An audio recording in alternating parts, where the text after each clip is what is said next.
సోమవారం కూకట్పల్లి పరిధిలో 10 ఏళ్ల బాలిక హత్య కేసులో పోలీసులు దర్యాప్తు ముమ్మరం చేశారు. ఈ కేసులో ఓ అనుమాతుడిని అదుపులోకి తీసుకున్నారు. బాలిక ఇంటి వద్ద నివసిస్తున్న సంజయ్ కూకట్పల్లిలో ఇంట్లో ఒంటరిగా ఉన్న 10 ఏళ్ల బాలిక దారుణ హత్యకు గురైంది. తల్లిదండ్రులు ఇంట్లో లేని సమయంలో వచ్చిన గుర్తు తెలియని వ్యక్తులు గొంతు కోసి కత్తితో పొడిచి కిరాతకంగా చంపబడ్డారు. ఘటనా స్థలాన్ని పరిశీలించిన పోలీసులు తెలిసిన వ్యక్తుల పనేనని ప్రాథమికంగా అంచనాకొచ్చారు. రైట్, ఈ ఘటనకు సంబంధించి మరింత సమాచారం మా ప్రతినిధి అంజి తెలియజేస్తారు. చెప్పండి అంజి. కూకట్పల్లిలోనే నిన్న ఉదయం అయితే సహస్ర అనే 12 సంవత్సరాల బాలిక హత్యకు గురైంది. ఈ బాలిక బోయినపల్లిలోని కేంద్రీయ విశ్వవిద్యాలయంలో 6వ తరగతి చదువుతుంది. ఈ బాలిక ఇంట్లో నిన్న ఉదయం 11 గంటలకు ఇంట్లో ఎవరు లేని సమయంలో హత్యకు గురైంది.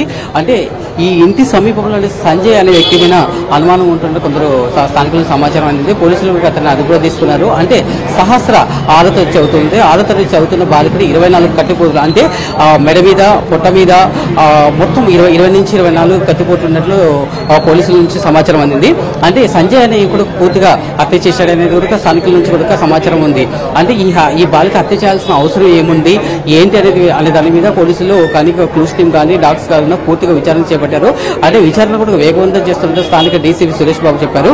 అంటే ఏంటి ఈ బాలికను హత్య చేయాల్సిన అవసరం ఏముంది, ఎందుకంటే ఇక్కడ ఏదైతే మనం చూస్తున్నామో పర్టికులర్ విజువల్ చూస్తున్నామో ఈ బిల్డింగ్ లో 2nd ఫ్లోర్ లో ఏదైతే సహస్ర కుటుంబీకులు తల్లి తండ్రి సహస్ర వాళ్ళ తమ్ముడు ఉంటున్నారు. అంటే నిన్న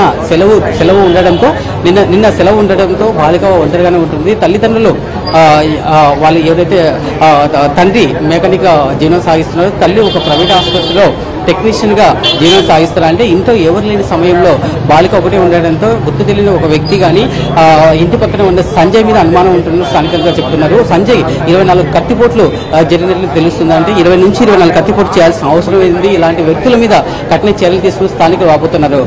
ఝాన్సీ. Right, thank you.